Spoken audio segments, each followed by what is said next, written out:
नमस्कार, के news national के मंच पे आप सभी का स्वागत है। देखते हैं राजस्थान की बड़ी खबरें। जिला प्रमुख और प्रधानों के बाद आज 6 जिलों में उप जिला प्रमुखों और 78 पंचायत समितियों में उप प्रधानों के चुनाव जारी। राजस्थान के पूर्व डिप्टी सीएम सचिन पायलट का आज 44वां जन्मदिवस। प्रदेश भर में पायलट समर्थक कई कार्यक्रम कर रहे हैं। जयपुर जिला प्रमुख चुनाव में कांग्रेस की बगावत से बहुमत होने के बावजूद हार की गूंज दिल्ली तक पहुंच गई। राजस्थान की 78 पंचायत समितियों के लिए प्रधान के चुनावों में कांग्रेस का दबदबा। सीएम अशोक गहलोत ने कहा है कि भाजपा के केंद्रीय मंत्री एवं स्थानीय नेता लगातार मेरे खिलाफ बयानबाजी कर रहे थे। खबरें विस्तार से देखें तो उप जिला प्रमुख और उप प्रधान के चुनावों में आज जिला प्रमुख और प्रधानों के बाद 6 जिलों में उप जिला प्रमुख और 78 पंचायत समितियों में उप प्रधानों के चुनाव हो रहे हैं। कांग्रेस और बीजेपी के बीच में मुख्य मुकाबला है। कल की तरह आज भी दोनों ही पार्टियां कई जगह जोड़ तोड़ के जरिए हार जीत के समीकरण बदलने के प्रयास में लगी है।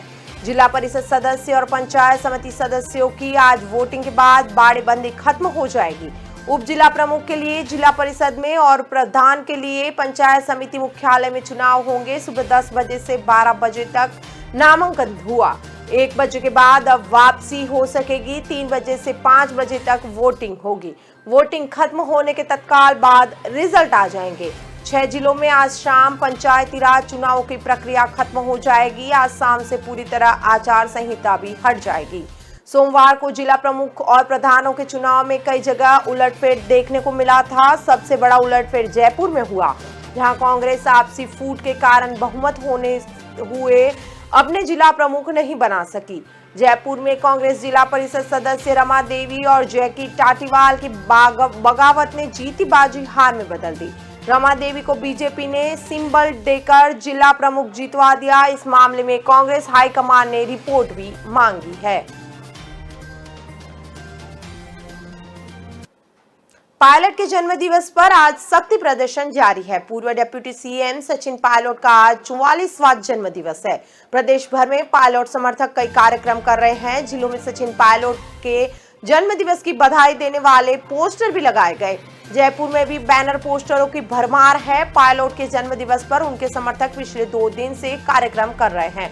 आज जन्मदिन पर पायलट प्रदेश भर से आए समर्थकों से मिलेंगे। पायलट से मिलने के लिए कई समर्थक जयपुर पहुंच रहे हैं। पायलट ने आज जन्मदिवस पर राजधानी के कई मंदिरों में जाकर पूजा अर्चना भी की। सबसे पहले सुबह वो जयपुर के खोले के हनुमान जी मंदिर जाकर पूजा अर्चना की थी।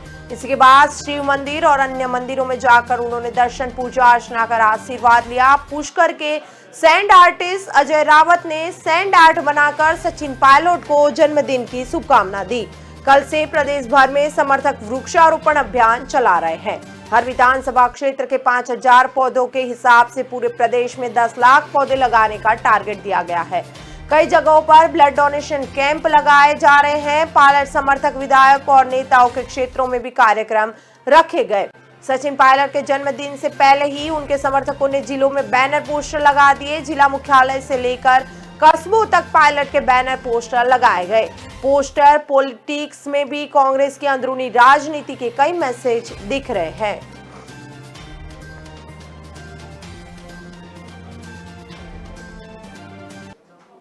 जयपुर जिला प्रमुख चुनाव में हार पर कांग्रेस हाईकमान नाराज हुए। जयपुर जिला प्रमुख चुनाव में कांग्रेस की बगावत से बहुमत होने के बावजूद भी हारने की गूंज दिल्ली तक पहुंच गई।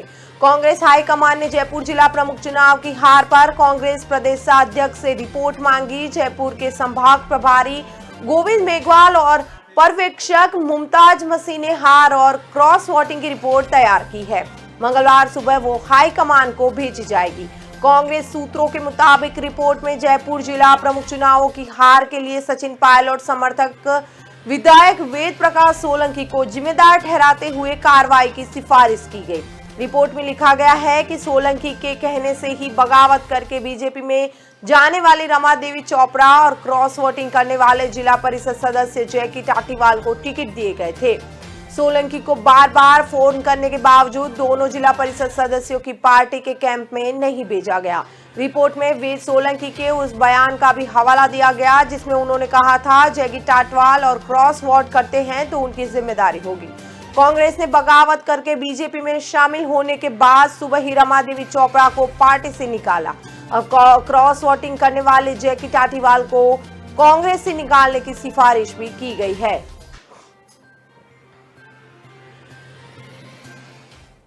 राजस्थान की 78 पंचायत समितियों में अब निर्दलियों ने परेशानी बढ़ा दी है।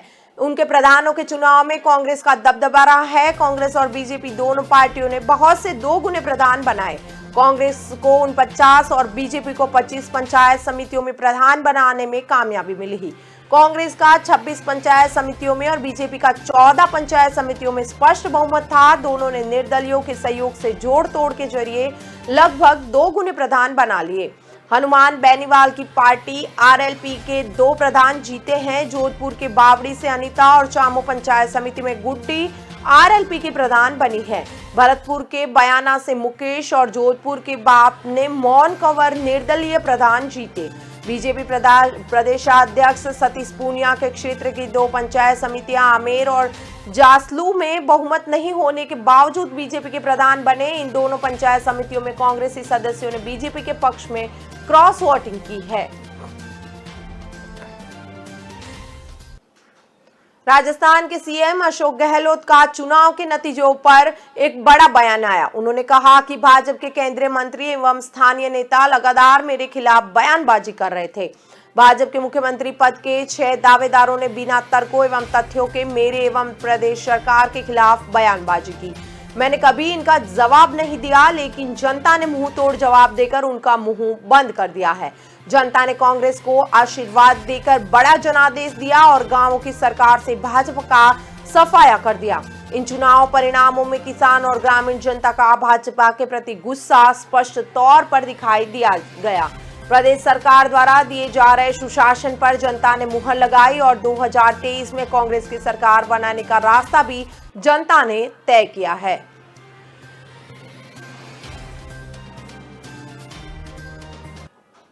जयपुर जिला परिषद के चुनावों में कांग्रेस को 51 में से 27 सीटों का बहुमत होने के बावजूद कांग्रेस जिला प्रमुख का चुनाव हार गई है।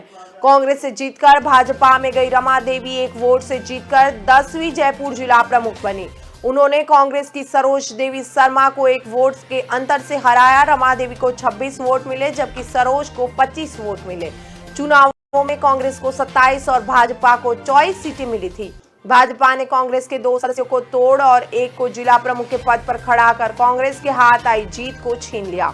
वोटिंग समय शुरू होने के कुछ समय पहले कांग्रेस के सदस्यों को मंत्री महेश जोशी, कांग्रेस नेता मुमताज मसीह व गोविंद राम लेकर पहुंचे, जबकि भाजपा सदस्यों को लेकर राजेंद्र सिंह राठौड़ पहुंचे। सबसे पहले कांग्रेस के सदस्यों ने वोट डाले, उसके बाद भाजपा सदस्यों ने वोट डाले। इसी दौरान कांग्रेस व भाजपा समर्थकों ने जिला परिषद के अंदर व बाहर जोरदार हंगामा भी किया और पुलिस को लाठीचार्ज कर भीड़ को खदेड़ना पड़ा।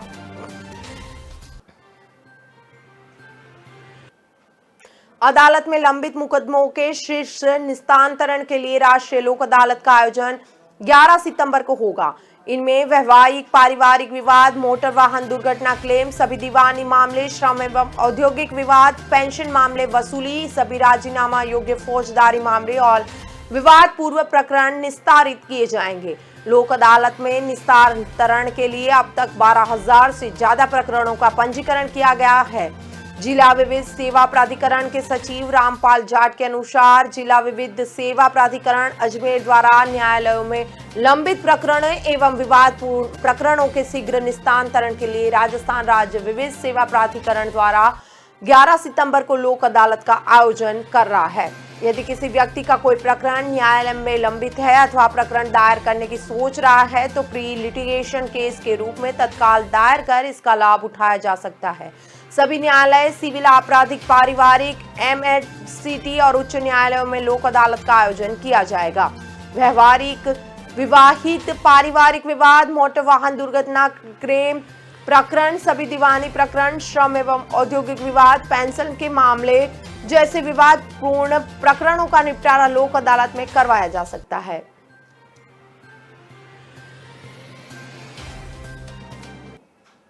कोरोना आंकड़ों को लेकर अब सरकारी आंकड़े में झूठ पकड़ा गया। कोरोना को लेकर सरकारी आंकड़ों में झूठ का कैसा खेल खेला जा रहा है, इसकी बानगी तब सामने आई जब जिला अस्पताल में 7 कंफर्म कोरोना पॉजिटिव रोगी होने के बावजूद सरकारी रिपोर्ट में 4 ही एक्टिव केस दिखाए गए। सरकारी लिपापोती तब और ज्यादा स्पष्ट हो गई जब रिपोर्ट में सोमवार को 2 नए कोरोना रोगी होना बताया गया, जबकि सोमवार शाम तक तो एक भी रोगी की RT-PCR रिपोर्ट पॉजिटिव नहीं आई थी। ऐसे में 2 नए कोरोना पॉजिटिव कहां से आए, यह समझ के बाहर है। जब इस बारे में अधिकारियों से सवाल किया गया तो उनके पास भी इसका कोई संतोषकारक उत्तर नहीं था। अब आंकड़ों पर नजर डालें तो सोमवार शाम जारी कोरोना बुलेटिन में जिले में 4 एक्टिव केस बताए गए। सवाल ये उठता है कि जिले में 4 ही कोरोना एक्टिव केस है तो सरकारी अस्पताल में भर्ती 7 कंफर्म कोरोना पॉजिटिव रोगी कहां से आए। सोमवार शाम जारी सरकारी कोरोना बुलेटिन में एक और झूठ ये भी सामने आया कि सोमवार को 2 नए कोरोना रोगी बताए, जबकि सोमवार को सरकारी अस्पताल में मिले 6 रोगियों में अब तक किसी नए कोरोना रोगी के कंफर्म पॉजिटिव होने की बात मानी ही नहीं है। सरकारी अस्पताल प्रबंधक के अनुसार 6 नए कोरोना रोगी रविवार रात आए हैं। उनकी RT-PCR रिपोर्ट आना अभी बाकी है, यानी उनमें से एक भी नया कंफर्म कोरोना पॉजिटिव शाम तक आया नहीं। तो 6 सितंबर शाम के बुलेटिन में 2 नए कोरोना रोगी कहां से आए।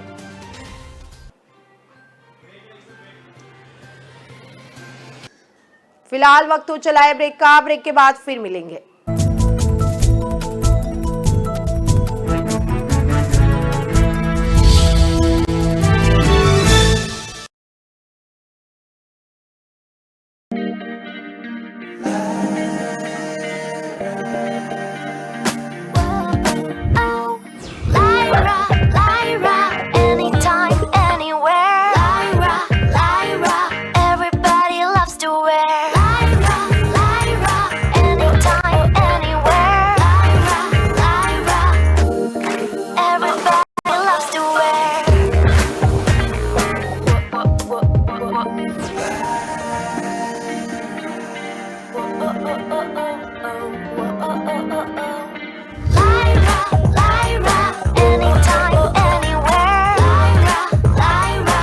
My life, my Lyra.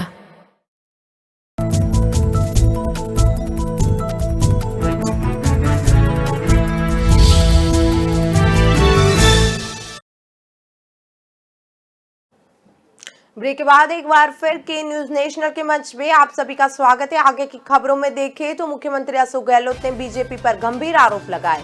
Gehlot ने कहा, बीजेपी कल तक सरकार पर सत्ता का दुरुपयोग करने के आरोप लगाती रही, लेकिन बीजेपी ने जयपुर जिला परिषद में हॉर्स ट्रेडिंग का सहारा लेकर अपना जिला प्रमुख बनाया। अगर कांग्रेस सरकार पिछली बीजेपी सरकार की तरह सत्ता का दुरुपयोग करती तो ऐसा संभव ही नहीं होता। गहलोत ने यह भी आरोप लगाया है कि इस हॉर्स ट्रेडिंग के खेल में वही लोग शामिल हैं जो पहले भी राजस्थान में सरकार गिराने की गलत कोशिश कर चुके हैं। गहलोत ने इस बयान के जरिए सीधे सीधे बीजेपी के साथ ही बिना नाम लिए सचिन पायलट गुट पर भी निशाना साध दिया। कांग्रेस आला कमान को भी इसके जरिए बड़ा संदेश देने का प्रयास किया जा रहा है ताकि गहलोत के आरोपों को इस घटना से और मजबूती मिल सके। गहलोत ने आरोप लगाते हुए कहा कि पिछले 1 साल से भाजपा के केंद्रीय मंत्री और स्थानीय नेता लगातार मेरे खिलाफ बयानबाजी कर रहे हैं।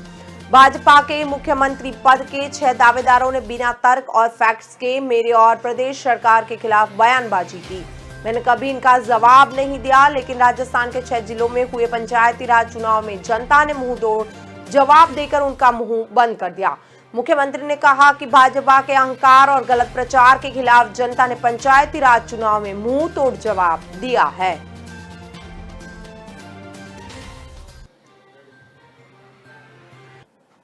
भ्रष्टाचार निरोधक ब्यूरो ACB ने जयपुर में बड़ी कार्रवाई करते हुए AEN और JEN को 45,000 रुपए की रिश्वत लेते हुए गिरफ्तार कर लिया। आरोपियों ने शिक्षा संकुल में करवाए गए निर्माण कार्य का बिल पास करने की एवज में रिश्वत मांगी थी। प्रारंभिक जानकारी के अनुसार ACB की गिरफ्त में आए AEN हरमित सिंह और JEN राम प्रताप है। इन दोनों आरोपियों की कार की तलाश में 3,30,000 रुपए भी मिले हैं।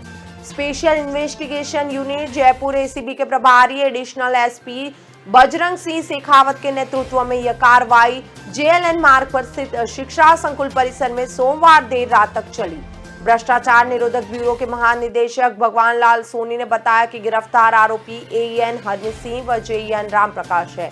ये दोनों समग्र शिक्षा अभियान शिक्षा संकुल जयपुर में पदस्थापित है। इनके खिलाफ एक कॉन्ट्रैक्टर ने एसीबी मुख्यालय में शिकायत दर्ज करवाई थी, जिसमें बताया गया कि उनकी फर्म द्वारा श्री गंगानगर में निर्माण कार्य करवाया गया था। इसके 35 लाख रुपए के बिलों के भुगतान की एवज में बतौर कमीशन आरोपी हरमीत सिंह और राम प्रकाश खुद के लिए और विभाग के लिए उच्चाधिकारियों के लिए 45,000 रुपए की रिश्वत मांगकर कई दिनों से परेशान कर रहे थे।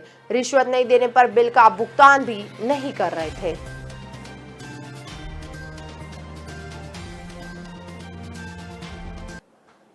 महात्मा गांधी राजकीय अस्पताल में नाइट शिफ्ट के दौरान जेईएम ने 2 छात्रों के साथ छेड़छाड़ कर दी। युवक की नर्सिंग छात्र है, किसी निजी नर्सिंग कॉलेज से जुड़े हैं। हॉस्पिटल के 2nd ग्रेड नर्सिंग स्टाफ ने नाइट शिफ्ट में निजी नर्सिंग इंस्टीट्यूट के स्टूडेंट्स की ड्यूटी लगाई थी। सोमवार सुबह छात्रों के साथ छेड़छाड़ हुई थी। हॉस्पिटल का नर्सिंग स्टाफ पूरे दिन इस मामले को छिपाता रहा। रात में नर्सिंग छात्र यूनियन ने मामले की शिकायत कोतवाली में दर्ज करवाई। पुलिस भी पूरे मामले में पर्दा डालते हुए नजर आई। शहर कोतवाल रतन सिंह चौहान सोमवार देर रात तक मामले में गोल गोल जवाब दे रहे थे। हालांकि हॉस्पिटल की ओर से पीएमओ डॉक्टर रवि उपाध्याय ने कोतवाल को पत्र लिखकर कार्रवाई के लिए कहा। स्टूडेंट नर्सिंग एसोसिएशन ने पुलिस को दी रिपोर्ट में बताया कि 2nd ईयर और 1st ईयर छात्रों की रविवार रात को ऑर्थोपेडिक वार्ड में ड्यूटी थी। हॉस्पिटल के नर्सिंग कर्मचारी रणछोड़ डाबी ने बाहरी नर्सिंग कॉलेज के 2 छात्रों को बुलाया और नाइट ड्यूटी लगाई थी। इसी के बाद रणछोड़ डाबी नाइट ड्यूटी से गायब हो गए। सुबह करीब 4:30 बजे छात्रों ने स्टाफ कक्ष में सो रही छात्राओं के अश्लील हरकतें की। छात्राओं ने विरोध किया तो जान से मारने की धमकी भी दी गई। शोर बकोर के बीच में भीड़ जमा हो गई, तब छात्र भीड़ को धमकाते हुए निकल गए।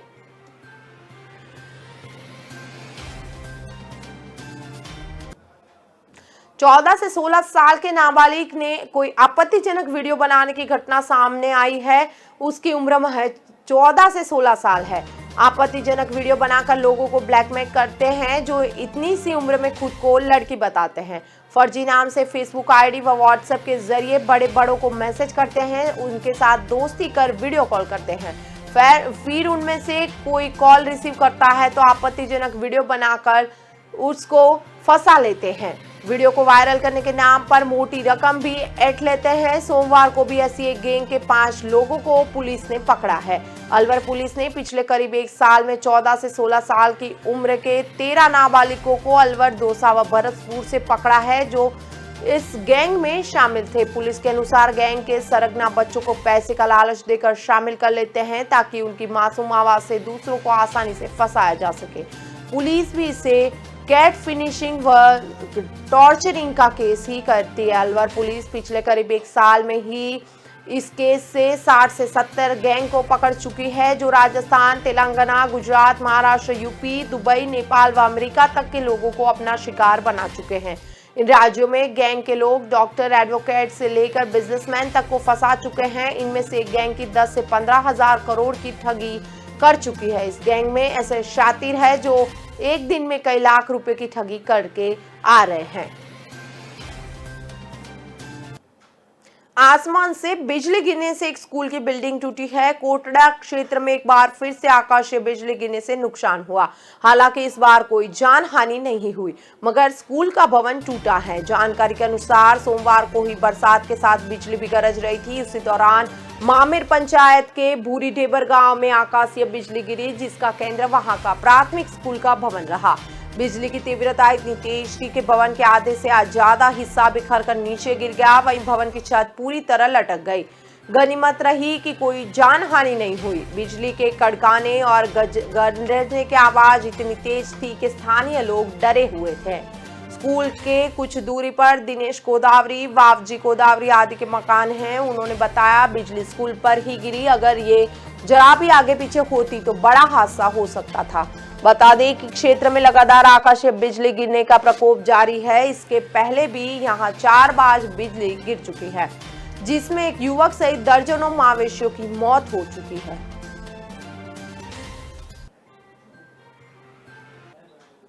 बांसवाड़ा जिले में आनंदपुरी थाना क्षेत्र में 6 साल की बच्ची के साथ दुष्कर्म का मामला सामने आया। घटना रविवार शाम की है। इसके बाद से पूरे दिन पुलिस मामले को छिपाती रही। सोमवार शाम करीब 6:30 बजे बाद पीड़ित का मेडिकल टेस्ट कराया गया। इसके बाद रात 10 बजे तक पुलिस पीड़िता और उसके माता पिता को लेकर शहर में इधर उधर भटकती रही। तभी कुछ आदिवासी संगठनों के युवाओं ने पुलिस वाहन का पीछा किया। युवाओं ने पीड़िता और उसके माता पिता से मिलने की जिद भी की, लेकिन पुलिस ने जांच प्रक्रिया बताकर उन्हें मिलने से रोक दिया। पुलिस को डर था कि कहीं माहौल बिगड़ न जाए। ऐसे में वह घटना को मीडिया व अन्य से दूर रखते हुए थे। सोमवार रात को पुलिस ने इतना जरूर स्पष्ट किया कि मामले में आरोपी की गिरफ्तारी हो चुकी है। थाना अधिकारी कपिल पाटीदार ने बताया, घटना रविवार शाम की है। बच्ची घर के बाहर खेल रही थी, तभी उसके घर के करीब 300 मीटर की दूरी पर रहने वाला एक युवक उसे बाइक पर बिठाकर घर ले गया। आरोपी ने उसके साथ दुष्कर्म किया। बाद में बच्ची को उसकी काकी के यहाँ छोड़ दिया। रोती हुई बच्ची ने उसकी मां को आपत्ति सुनाई। ये बात परिवार के बड़ों को भी पता चली। परिवार आरोपी के घर भी गया, लेकिन आरोपी वहां नहीं मिला।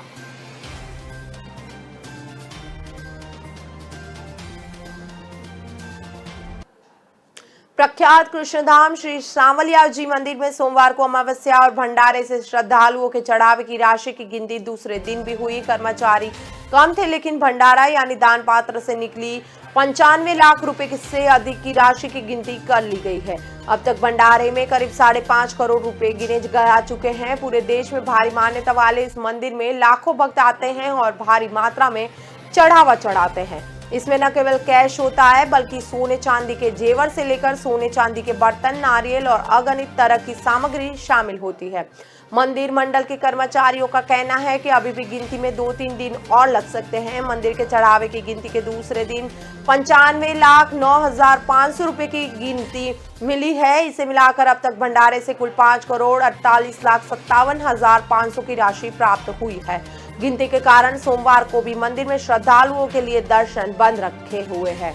रविवार को कृष्ण चतुर्थी पर राजभोग आरती के बाद भंडारा खोला गया। रविवार को पहले दिन भंडारे से निकाले गए 4,53,48,000 रुपए की गिनती हुई है।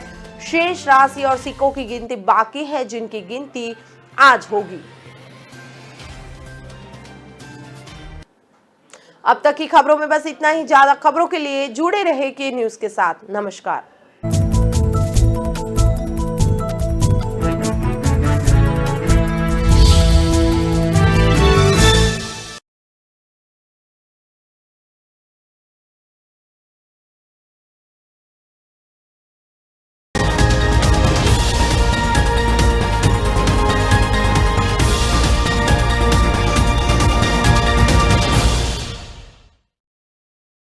दिल का परिंदा उड़ चला, अंदाज अपना मन